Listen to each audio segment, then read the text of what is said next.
Bom, então, a primeira tentativa do Kaldor de se aproximar dos determinantes do progresso tecnológico, então, foi através da relação entre produtividade do trabalho e acumulação de capital. Por que acumulação de capital?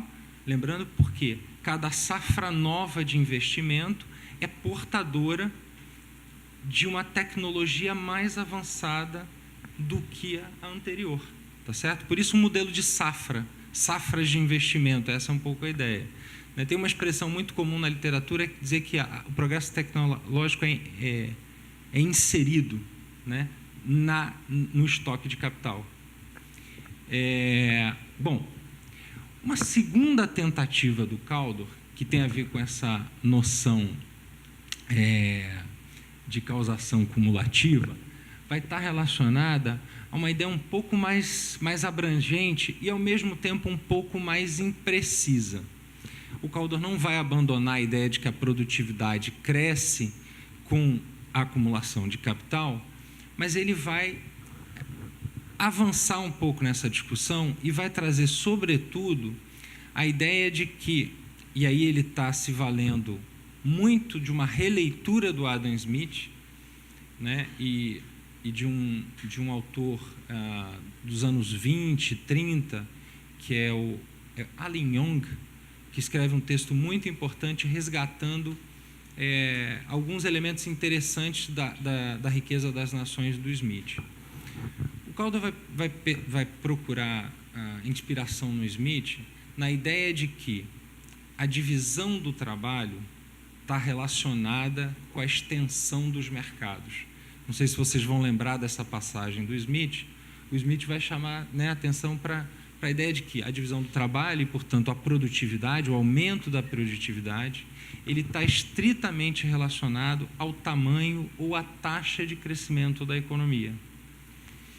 E por que isso? Bom, quanto maior a economia, maior é a divisão do trabalho, ou seja, maior é o número de atividades que ocorrem nessa economia e, ao mesmo tempo, maior é o processo de aprendizado dessa economia, não só em relação às novas atividades que surgem, ao trabalho novo, tá certo? O trabalho novo lá da James Jacob. Não é? Ela, inclusive, o Smith é o cara, né? O Smith é o cara para James Jacob, num certo sentido, né? Então, não só por meio do processo de aprendizado que está associado ao surgimento dessas novas atividades, mas também ao processo de aprendizado decorrente do adensamento de atividades pré-existentes, né?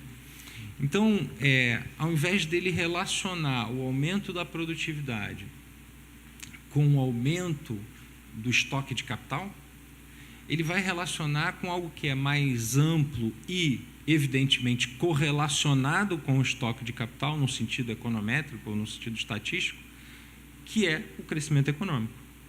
Tá? Mas é mais do que isso, na verdade. O Kaldor, e aí ele está muito envolvido com a discussão dos processos de desenvolvimento mundo afora.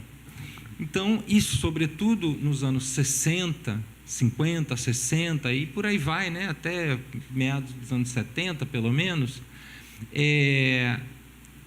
os processos de desenvolvimento estão estritamente relacionados com a industrialização. Então, o Kaldor vai desenvolver toda uma reflexão em torno do papel da indústria na dinâmica de crescimento / desenvolvimento, fazendo a ressalva de que essas coisas não são exatamente sinônimos, né? Qual que é o ponto central aqui? A primeira coisa que o Kaldor vai observar, olha, ele tem uma aposta na indústria, mas não é uma aposta na indústria aleatória. A primeira coisa que ele vai observar é que a indústria é o único setor que tem como regra rendimentos crescentes de escala. Esse é o primeiro ponto. Ao passo que a gente poderia, o Kaldor não teria nenhuma objeção se alguém dissesse, olha, a agricultura, de um modo geral, deve ter, ou pelo menos lá nos anos 60, né, deve ter rendimentos marginais decrescentes e rendimentos constantes de escala. Ok. e não tem problema com relação a isso, né? Hoje em dia já não dá para dizer exatamente essas coisas, porque tem progresso tecnológico na agricultura, e eu não entendo de agricultura, não vou me meter a falar dessas coisas, mas enfim. Mas eu tenho um amigo lá no IPEC, toda vez que alguém fala que a agricultura não é portadora de progresso tecnológico, ele tira o sapato e sai correndo atrás de você e quer dar uma cacetada. Mas, enfim. Como eu falei, né, o aumento, essas economias de escala, né, elas têm conexão com o aumento da divisão do trabalho propiciada pelo crescimento e dos processos de aprendizado. Então o Kaldor, ao conectar a dinâmica da produtividade com a dinâmica do crescimento, ele vai ser, na prática, o fundador da tradição dos modelos de crescimento endógenos. Endógenos tanto do ponto de vista da conexão entre externalidades, aprendizado e crescimento da produtividade, mas vai ser endógeno no sentido da conexão entre produtividade e crescimento. Eu derivo o crescimento da produtividade a partir da taxa de crescimento do produto, e no caso do produto, sobretudo o produto industrial para o Kaldor. Para os autores kaldorianos, do produto global da economia, não só do produto industrial. Essa relação entre progresso tecnológico e crescimento econômico ficou conhecida na literatura como lei de Kaldor-Verdun, que era um italiano que trabalhava com Kaldor, escreveu um texto, na verdade, sobre isso, em italiano, e o Kaldor se apropriou disso e começou a trabalhar com essa relação. Opa!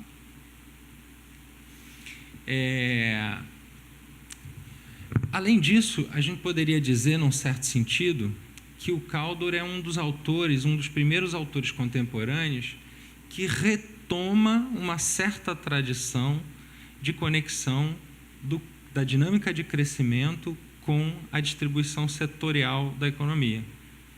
Eu estou dizendo que retoma porque, na verdade, se a gente olhar para o Marx, né, o modelo de reprodução ampliada do capital, já está lá uma discussão sobre o impacto da dinâmica setorial sobre a dinâmica de acumulação das sociedades capitalistas, né?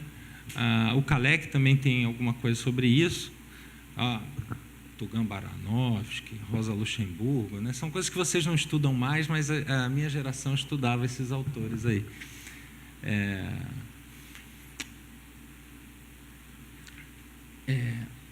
Então, do ponto de vista setorial, e a aposta do Kaldor na indústria, sobretudo por conta dos rendimentos crescentes de escala, vai fazer com que ele chame a atenção para 3 elementos, ou aquilo que hoje em dia se nomeou como 3 leis de Kaldor relacionadas aos processos de desenvolvimento e crescimento econômico. Que a primeira dessas leis diz respeito à relação entre a produção manufatureira e a expansão do produto. O Kaldor estava convicto, ainda que já naquele momento o setor de serviços fosse superior em termos de participação no produto para as economias desenvolvidas, estava convicto de que era a indústria, por conta dos ganhos de escala, né, dos retornos crescentes de escala, por conta, a essa altura já dialogando com a literatura propriamente de desenvolvimento, dos encadeamentos para frente e para trás que a indústria possui. Então, por uma série de motivos, a indústria está estritamente conectada ao aumento do produto na economia como um todo. A segunda lei de Kaldor e na verdade é a lei de Kaldor-Verdun, propriamente dita, né, estrito sensu, que é a variação na produção manufatureira que determina a produtividade industrial. Ou seja, se a indústria cresce, a produtividade industrial também cresce. Um parêntese importante, a gente fez muitas críticas à função de produção, mas também é possível demonstrar isso através, essa lei de Kaldor-Verdun de um modo mais geral, não apenas relacionada à indústria, através de uma função de produção de tipo Cobb-Douglas, tá certo? Se você fizer lá a derivada do logaritmo de y e tal, você vai achar uma coisa parecida aqui. E a terceira lei de Kaldor é que não só a produção manufatureira o crescimento da produção manufatureira determina o crescimento da produtividade na própria indústria, mas que o crescimento da produção manufatureira determina ou condiciona, melhor dizendo, para tornar isso um pouco mais suave, a produtividade nos demais setores. Bom, então, isso dá uma ideia para a gente, mais geral, uma ideia geral um pouco mais interessante, da importância que o progresso tecnológico tem num determinado momento da reflexão do Caldor, né? Rendimentos crescentes de escala, externalidades, aprendizado, piriri parará, tudo isso. O papel da indústria como o setor portador dos ganhos de produtividade, né? Mas aí, quer dizer, dito isso, né, de um lado, a questão imediata para o Caldor bom, mas se é verdade que a indústria cumpre esse papel tão importante na determinação do progresso tecnológico, o que determina, então, o crescimento da indústria?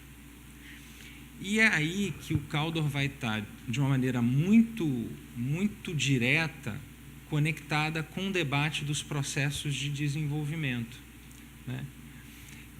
Se vocês pegarem um manual de desenvolvimento econômico qualquer desses contemporâneos, vai ter lá um capítulo sobre o papel da agricultura no processo de desenvolvimento. E a primeira coisa que vai se dizer é que a agricultura joga um papel fundamental no início dos processos de desenvolvimento mundo afora.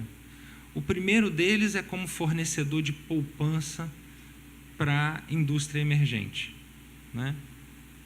Financiamento dessa nova atividade por meio da poupança não é exatamente uma proposição keynesiana, mas é assim que isso vai aparecer nos manuais de desenvolvimento.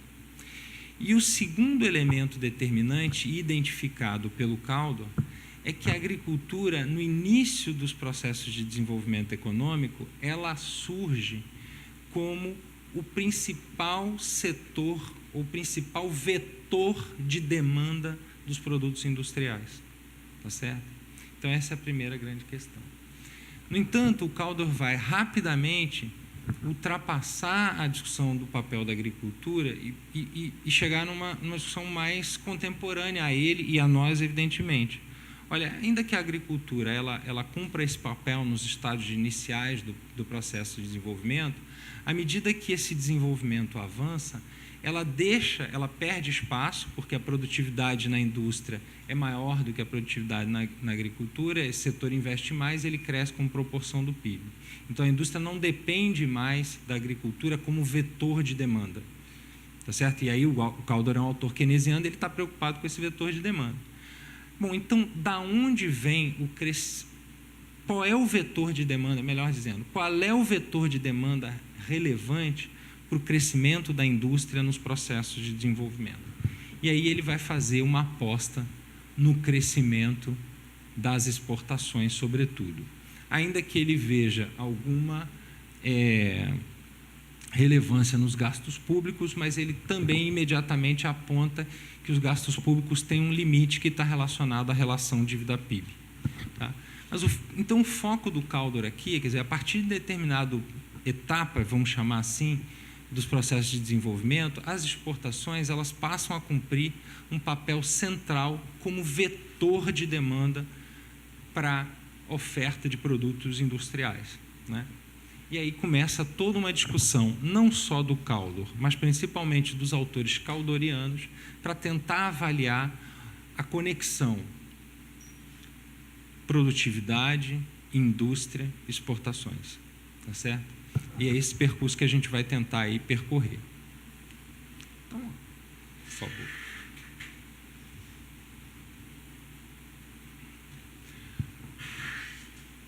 Aqui, a ideia é um pouco, essa aqui está um pouco poluído, muita equação e tal, mas a ideia aqui é apresentar rapidamente um primeiro modelo de inspiração caldoriana implementado pelo Anthony Thurow com o parceiro Dixon, que eu não vou me lembrar o primeiro nome do cara, que é o principal, digamos assim, o principal seguidor do Caldor no mundo, está vivo ainda. O Thurow é professor da Universidade de Kent, na Inglaterra. Muitos colegas nossos aqui trabalham com a chamada lei de Thurow, que a gente vai apresentar mais adiante. Tá? Mas o Thurow, Dixon e Thurow, lá em 75, resolveram, bom, vamos dar uma aparência mais organizada, formal, né, para esse conjunto de reflexões que o Caldor colocou na mesa, né? E aí, a primeira questão, né, que vinha à mente desses autores, e eles estão pensando no caso inglês num determinado momento, é que, bom, a assertiva do Caldor final sobre os processos de desenvolvimento é que, a partir de determinado momento, a dinâmica da produção e da produtividade está estritamente conectada ao comércio exterior, certo? Então, o ponto de partida é, bom, o crescimento da produção depende, de alguma maneira, da dinâmica das exportações. Tem um parâmetro aqui qualquer que me mostra a relação entre essas duas variáveis, tá?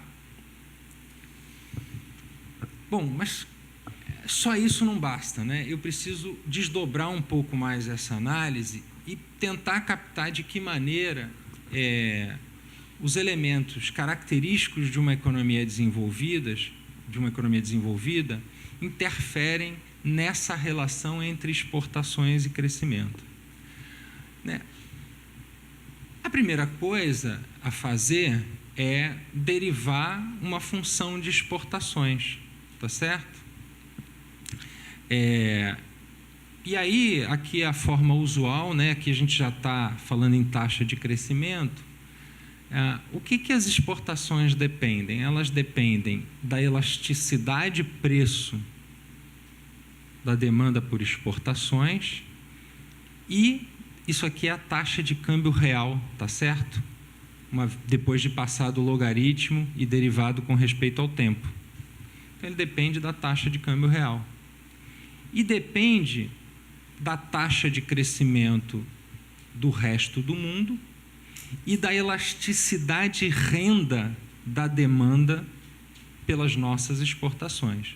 Então, a gente tem um efeito preço e um efeito renda aqui para determinar a dinâmica de exportações.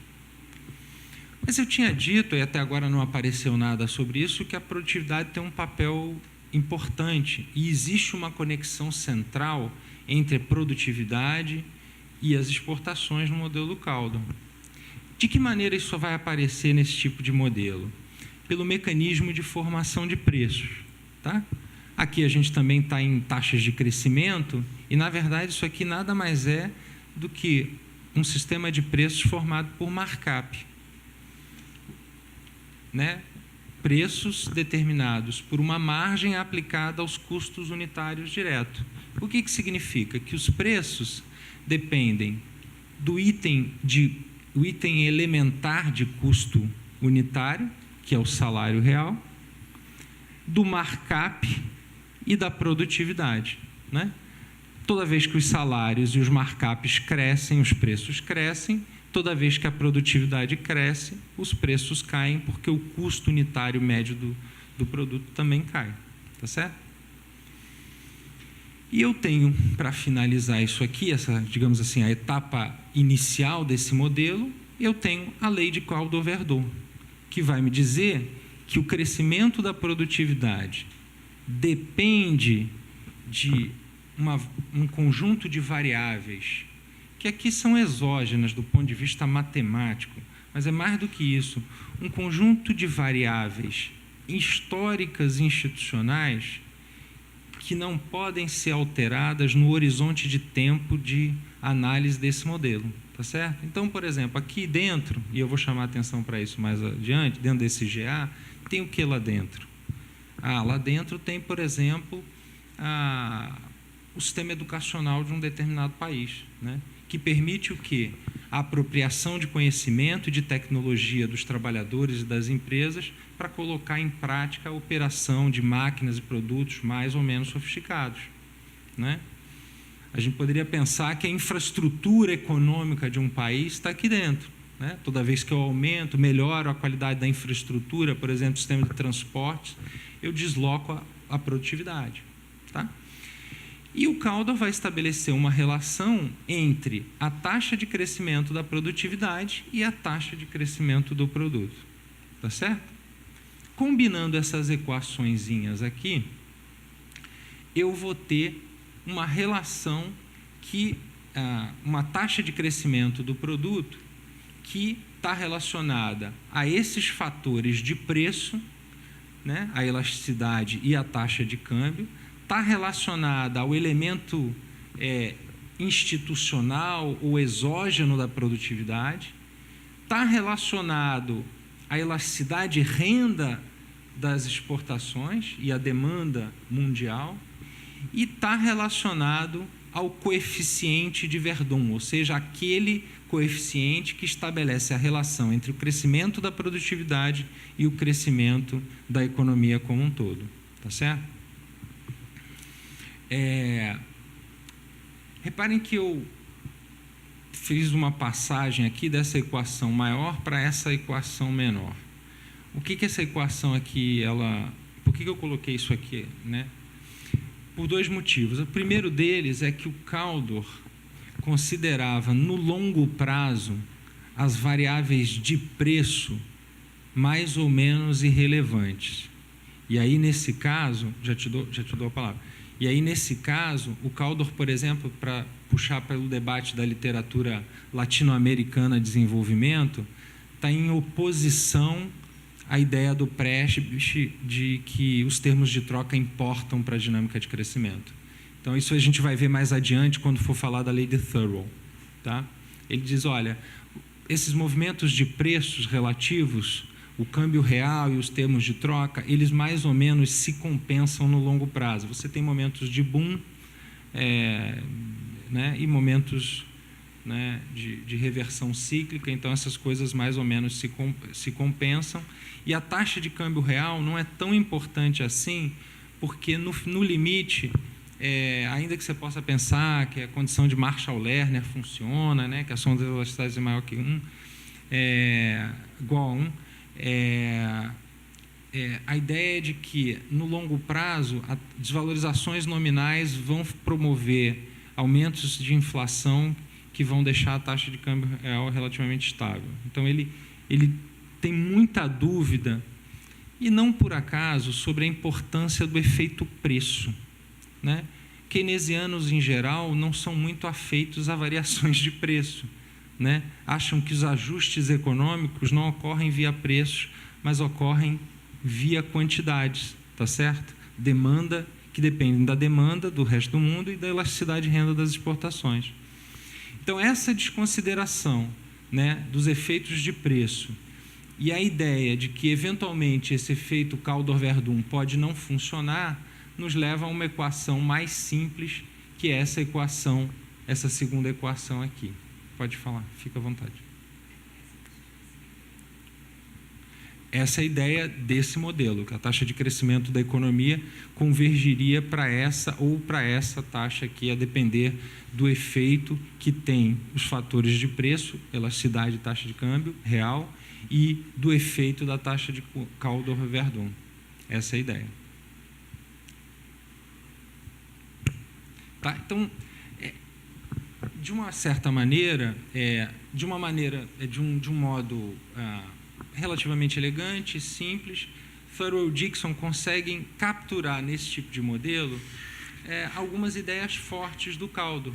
A importância das exportações, a conexão entre produtividade e a dinâmica de crescimento, né? E aí estão as externalidades, estão aqui dentro também tão implicitamente a ideia das safras, né? De alguma maneira a função de progresso tecnológico é um caso particular da lei de Kaldor-Verdun. Então, algumas coisas estão aqui nesse tipo de modelo estilizado. Desse lado aqui, eu só coloquei o multiplicador dinâmico do comércio exterior, para a gente não perder de vista a importância dos autores do passado, né? Essa ideia aqui apresentada, sobretudo essa última equação para a taxa de crescimento de equilíbrio de longo prazo, ela nada mais é do que uma versão sofisticada, mais sofisticada, de algo que o Roy Harrod, aquele mesmo que coloca, que estabelece aí o primeiro modelo de crescimento contemporâneo nos anos 30, o Harrod também é um dos pioneiros na teoria em economia internacional.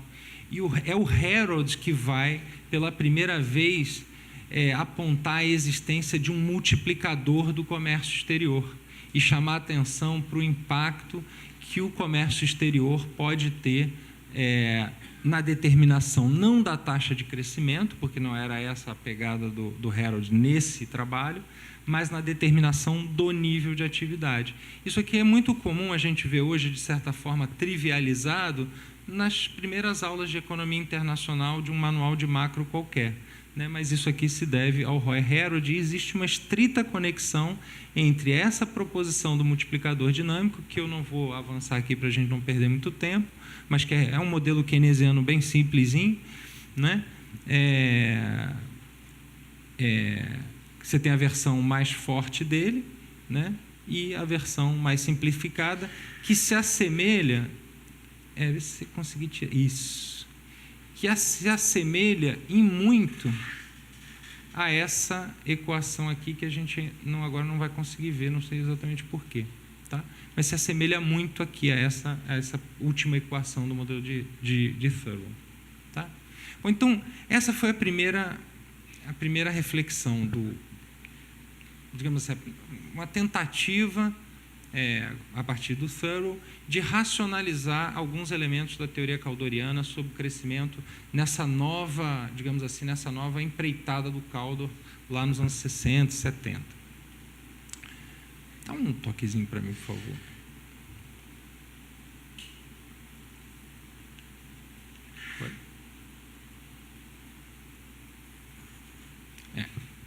Bom, então, uma coisa é a gente dizer que existe uma conexão muito forte da produtividade com o crescimento econômico, sendo o crescimento a variável determinante da produtividade, e, por um outro canal, a produtividade também determina o próprio processo de crescimento. A gente viu o papel relevante da indústria, a gente viu coisas relacionadas a externalidades, ao aprendizado, ao learning by doing, todas essas focadas no processo produtivo e a maneira como esse processo produtivo se desenvolve ao longo do tempo. E a gente também observou o papel central que o Caldor vai atribuir ao setor externo, em particular às exportações, na determinação, em última instância, do crescimento econômico. Mas, ao mesmo tempo, e aí já não é mais o Caldor, é o Thurlow e os seus seguidores, vão observar uma coisa importante. Olha, de fato, se a gente olhar esses modelos como elementos de demanda apenas, está fazendo sentido, ok. Mas dizer o que a gente disse até agora não reflete ou não capta toda a complexidade que envolve o papel do setor externo na economia, sobretudo no que diz respeito ao comércio internacional, né? Na verdade, é preciso pensar a relação entre o setor externo e a economia doméstica de uma maneira um pouco mais complexa e que leve em consideração aquilo que eu havia falado antes, que está relacionado à ideia de que a maior parte dos países não emite a moeda com a qual paga as suas obrigações contratuais. Tá certo? Então, a pergunta que o Thurlow e outros autores vão se colocar é, bom, afinal de contas, qual é o verdadeiro limite ao crescimento econômico? É um limite de demanda? É um limite de restrição de capacidade? Esses limites eles podem estar presentes, eles não estão negando a ausência de uma restrição de oferta, se você estiver muito próximo do limite da capacidade produtiva, tampouco estão negando a possibilidade de que você tenha restrições de demanda para o crescimento. Mas o que eles vão estar chamando a atenção, e sobretudo ao observar as estratégias dos países que se desenvolveram de maneira retardatária, vamos dizer assim, né, os subdesenvolvidos ou os países em desenvolvimento, é que os processos de crescimento são abortados muito antes do encontro de restrições de demanda ou restrições de capacidade produtiva. E, normalmente, os processos são abortados por crises de balanço de pagamentos. O quão verdadeira é essa assertiva em nível mundial, eu não saberia dizer. Muitos estudos econométricos mostram que ela é verdadeira para a grande maioria de países. Tem vários estudos econométricos tentando provar esses modelos de restrição de balanço de pagamento. Mas se eu não consigo dizer com precisão quanto isso é válido para qualquer país do mundo, assim, só de dar uma olhada na história econômica brasileira e da América Latina, eu consigo, pelo menos de forma anedótica, dizer que os processos de crescimento na América Latina em geral e no Brasil em particular, ao longo da sua história, foram majoritariamente abortados por restrições de balanço de pagamentos. As crises de balanço de pagamentos interromperam os processos de crescimento antes que a gente alcançasse restrições de oferta ou restrições de demanda. Então, esses modelos são muito pertinentes para que a gente possa ter alguma ideia dos limites e das possibilidades de crescimento econômico no Brasil ou em economias em desenvolvimento. Qual é a ideia central? A ideia central é que nenhuma economia pode crescer indefinidamente acumulando déficits ou superávites. Superávites eu tenho mais dúvida, mas déficits, realmente isso aqui é um pouco mais complicado quando a gente não emite a moeda com que paga as nossas obrigações contratuais, né? Então, bom, se isso aqui é verdade, a ideia é de que, de alguma maneira, a taxa de crescimento do produto ela tem que estar restrita pelo equilíbrio de longo prazo do balanço de pagamentos. Tá? E aí, o modelo de restrição do balanço de pagamentos é um modelo muito simples, na verdade. Ele é praticamente intuitivo, né? Eu tenho uma função, eu tenho igualdade no balanço de pagamentos, essa é a primeira questão, né? Igualdade no balanço de pagamento, exportações mais fluxos de capitais igual a importações, tá certo? Essa é a ideia geral. Eu tenho a definição de uma função de importações convencional, que depende da taxa de câmbio real e da elasticidade de preço da demanda, e depende da demanda mundial e da demanda interna, e da elasticidade renda da demanda doméstica. Eu tenho uma função de exportações, que depende da taxa de câmbio real e da elasticidade de preço das exportações, pelas nossas exportações, e eu tenho a demanda mundial, que está relacionada à renda do resto do mundo, e a elasticidade e renda da demanda do resto do mundo pelos nossos produtos. Tá? Passando o logaritmo nessas coisas e introduzindo na função, na equação de equilíbrio no balanço de pagamentos, eu chego aqui a essa equação enorme que me diz o quê? Que me diz que a taxa de crescimento do produto de longo prazo, aonde o longo prazo, e essa aí eu acho que é uma ideia interessante, é o momento em que a restrição no balanço de pagamentos chega. E aí a gente não tem uma definição de longo prazo como a gente tem uma definição na teoria neoclássica ou qualquer coisa que vale, tá certo? Então, essa restrição do balanço de pagamentos, ela está relacionada à taxa de câmbio real. Reparem que isso aqui é a condição de Marshall-Lerner, tá certo? Que aparece na equação de Thurlow, aos fluxos de capitais, a renda do resto do mundo, a elasticidade renda da demanda do resto do mundo pelos nossos produtos e a elasticidade renda da demanda brasileira por produtos importados. Tá certo? Vamos imaginar que os fluxos de capitais são zerados aqui na economia, tá certo? E vamos assumir, como faz o Thurow, que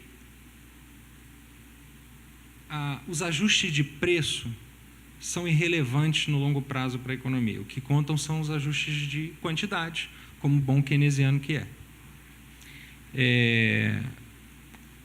Só um parênteses, né? Outro dia eu estava num evento e encontrei o Bresser, né? Foi numa KB. E ele fica com esse negócio da taxa de câmbio, e o novo desenvolvimentismo, e é keynesiano, não é keynesiano. Aí eu virei para ele e perguntei: professor, por que o senhor, como keynesiano, gosta tanto dos ajustes de preço, ou seja, pela taxa de câmbio real, e desconsidera os ajustes de demanda, de quantidade? Não tinha pensado nisso. Aí passou um tempo, aí fomos tomar café, acabou a mesa, não sei o quê. Eu não sou tão keynesiano assim. Bom, feita... Oi? Isso digamos assim, de um ponto de... ajuda, certamente. Mas, digamos, de um ponto de vista keynesiano, e essa é um pouco a aposta do Thurow, e a gente vai ver, o câmbio não é a variável central, tá certo? É um primeiro passo. Depois a gente pode discutir esse negócio do câmbio, que é um negócio divertido. Eu tenho posições interessantes, digamos assim, sobre isso. Mas, enfim. Então, se a gente desconsiderar o ajuste de preço, né, e desconsiderar os fluxos de capitais, a gente vai chegar para uma função muito mais simples, que, na verdade, é o que hoje ficou convencionado de chamar de lei de Thurow. É que a taxa de crescimento de longo prazo das economias, aquela para a qual as economias vão convergir no longo prazo, ela depende de coisas muito simples: da elasticidade renda da demanda do resto do mundo pelos nossos produtos, da elasticidade renda nossa em relação aos produtos estrangeiros, tá certo? E da taxa de crescimento do resto do mundo. O ajuste, só para dar uma ideia, e daqui para diante a gente vai começar a se encaminhar, se dirigir para a discussão de qual é a conexão que tudo isso que eu estou falando de macro tem a ver com a economia regional. Mas a ideia aqui é que, por exemplo, para o caso brasileiro, para a experiência de longo prazo do Brasil, para muitos países latino-americanos, essa equação aqui tem um ajuste muito bom nos estudos econométricos. A diferença entre essa taxa de crescimento aqui de longo prazo e a taxa de crescimento verificada efetivamente pelos diversos países em desenvolvimento é mínima. O que significa dizer que o modelo de crescimento com restrição no balanço de pagamentos tem explica razoavelmente bem, não é a única explicação, mas é uma explicação bastante plausível, não só do ponto de vista teórico, como do ponto de vista empírico para aquilo que acontece nas economias em desenvolvimento. Só para vocês terem uma ideia, vamos pensar assim, de uma maneira livre sobre o caso brasileiro, né? No Brasil, toda vez que a nossa renda aumenta, a demanda por importados sobe absurdamente, porque a elasticidade renda nossa da demanda por importações é altíssima. Ao passo que, quando a renda do resto do mundo, se a gente pensar principalmente os países desenvolvidos, mas não só, quando a renda do resto do mundo aumenta, a demanda pelos nossos produtos aumenta na mesma magnitude? Não, na verdade não. Tem alguns estudos, tem até um estudo de uma querida amiga e falecida há pouco tempo, colega que defendeu a tese na USP, a Veridiana, em que ela faz o cálculo das elasticidades renda de exportações e importações para a economia brasileira, e ela constata que, de fato, a diferença é abissal, né? Então, significa que o valor dessa letra grega, que eu não faço a menor ideia qual é o nome, Se alguém souber, por favor, me ajude. Na ausência de outras letras, eu usei essa que estava mais fácil, era um pouquinho diferente, para mim, pelo menos. Então, o valor da elasticidade renda das importações no Brasil e nos países em desenvolvimento é muito mais alto do que o valor da elasticidade renda das exportações, o que significa que essa taxa de crescimento ela é restrita pelo balanço de pagamentos. Nos países desenvolvidos ocorre exatamente o contrário, tá certo? Então, com isso a gente tem um modelo que é razoável aí para explicar as trajetórias de crescimento. Com isso, eu de certa maneira eu finalizo, digamos assim, aqueles elementos conceituais do ponto de vista da macro que para mim eram importantes para que eu pudesse estabelecer um diálogo com uma certa visão de economia regional ou de modelos de crescimento voltados para a discussão regional. Vamos fazer uma parada? E perguntas? Claro, fiquem à vontade.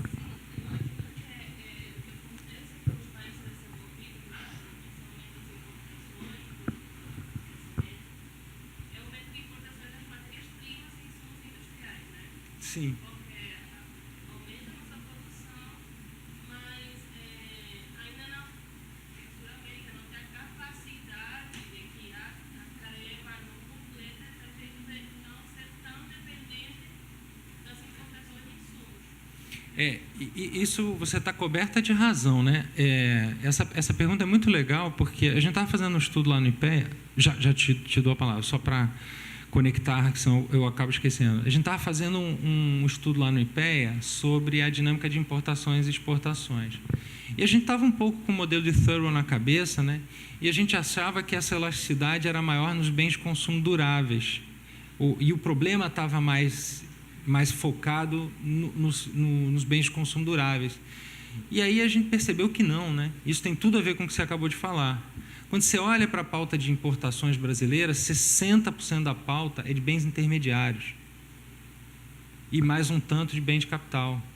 Então, na verdade, a gente tem um problema que não está só na ponta do consumo, mas está na estrutura de produção, na ausência de elos da cadeia produtiva internos que a gente não consegue suprir, né? E isso dá uma elasticidade de renda muito alta, mas, na verdade, torna o problema bem mais complexo para o caso brasileiro. Porque uma coisa é você mudar o padrão de consumo dos bens duráveis, é um pouco mais fácil do que você mudar as redes de relacionamento e a estrutura de comércio no interior das firmas e dos segmentos industriais.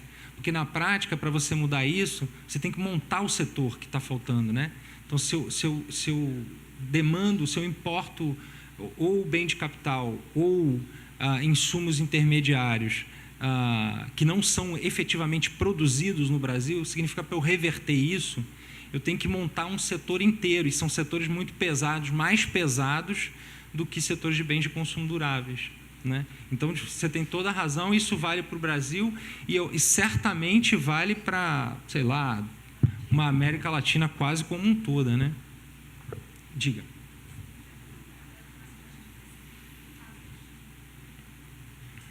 O caso da China. Talvez, né? Eu nunca vi nenhum estudo sobre a China com relação a isso.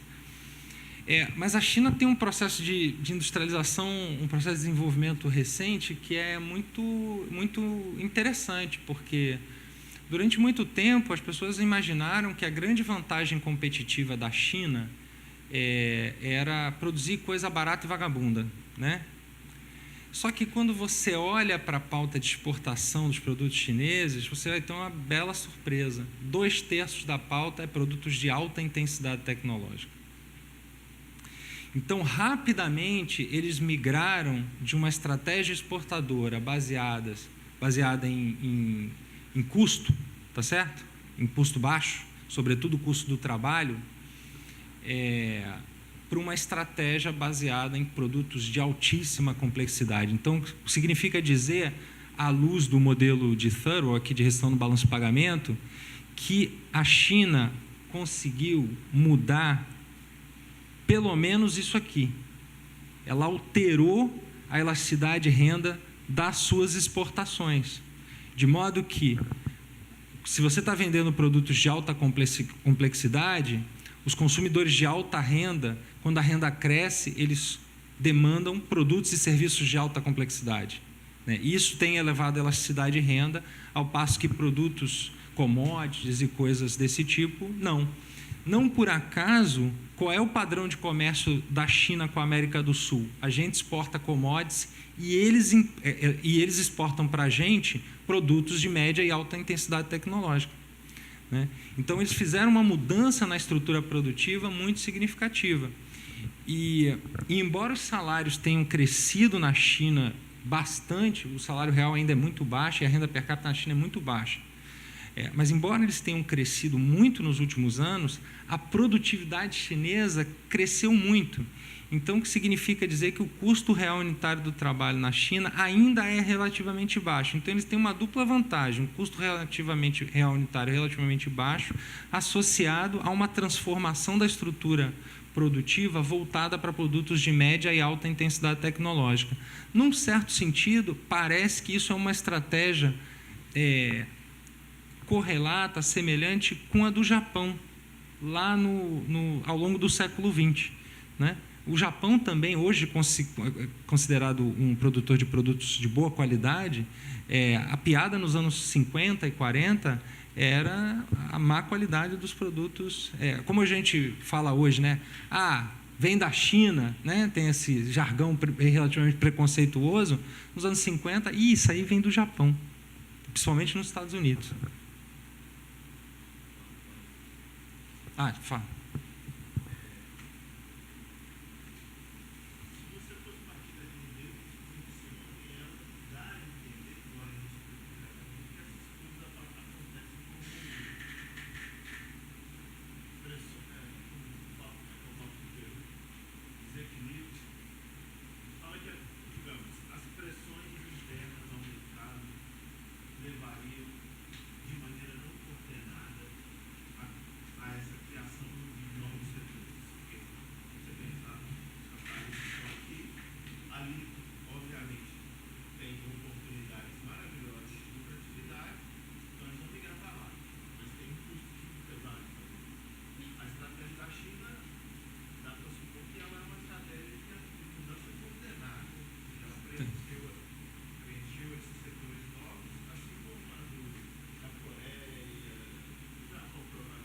Sim.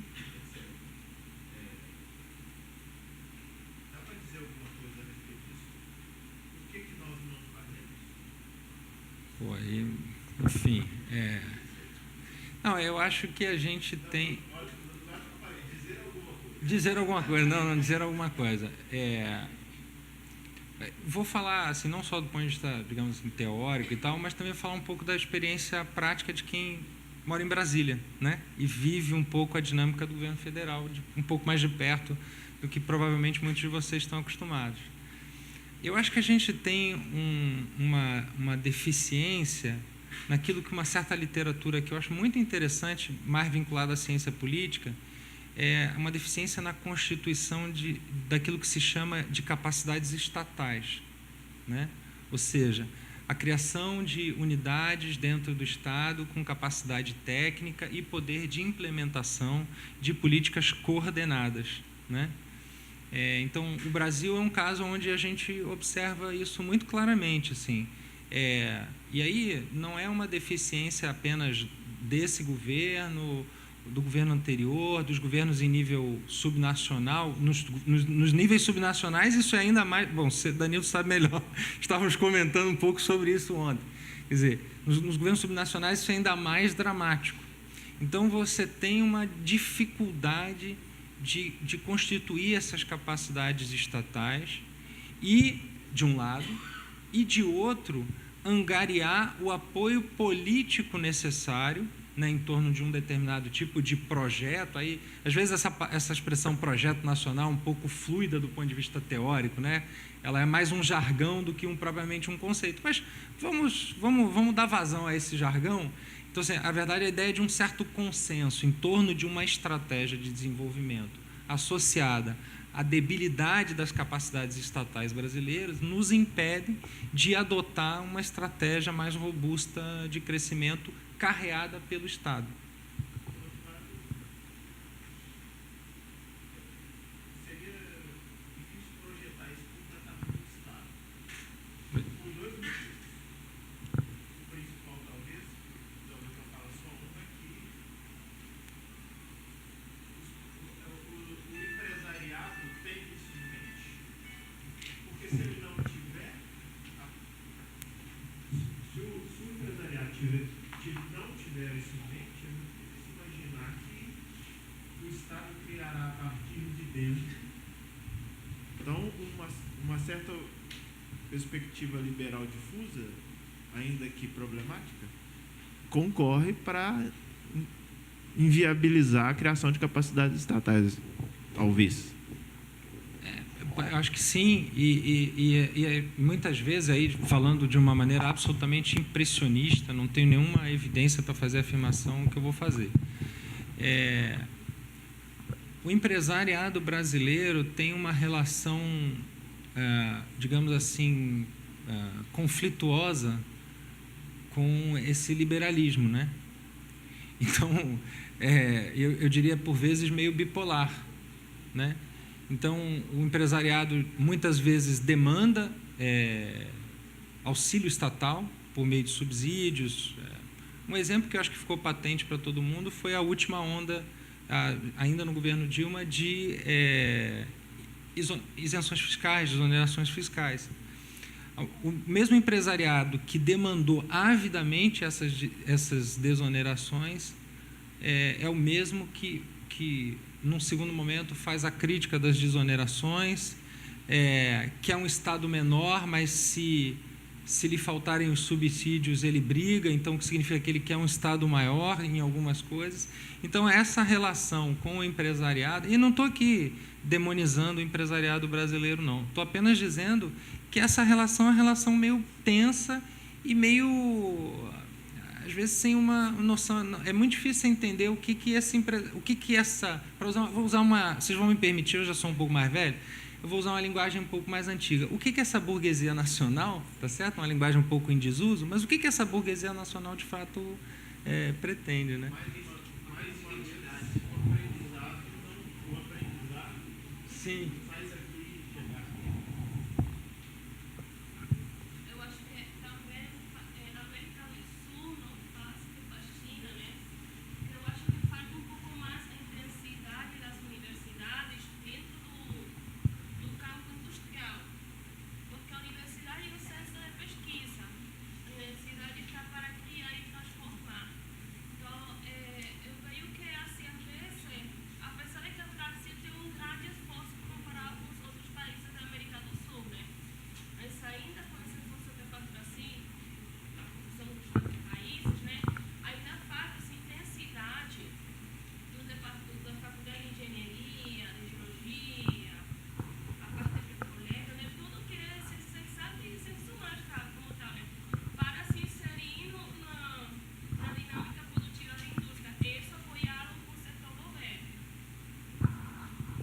Essa é uma discussão interessante, assim, é uma discussão difícil, né? Como é que a universidade se conecta de uma maneira adequada a esse universo da produção, ajudando por um lado, mas ao mesmo tempo não sendo subsumida, né? por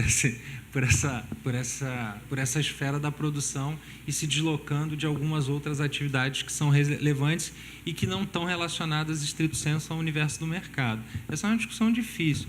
Agora, acho que um ponto que também eu acho que vale a pena fazer referência é que a gente eu pelo menos não gosto de pensar que a nossa estratégia de desenvolvimento ela vai estar conectada e aí, pegando a tua fala da conexão universidade-empresa no desenvolvimento de inovações tecnológicas, né, e tal, eu acho que a gente não deve nutrir expectativas exageradas com relação ao papel da constituição de um modelo de inovação tecnológica que nos leve muito rapidamente para a fronteira, né? A gente não vai fazer isso, e não é porque é o Brasil, não, é porque nenhum país em desenvolvimento, vamos pegar os casos exitosos, a Coreia, ela não foi para a fronteira, né? Ela fez aquilo que eu vou falar um pouquinho até disso daqui para diante. Ela fez aquilo que os economistas chamam de catch-up, né?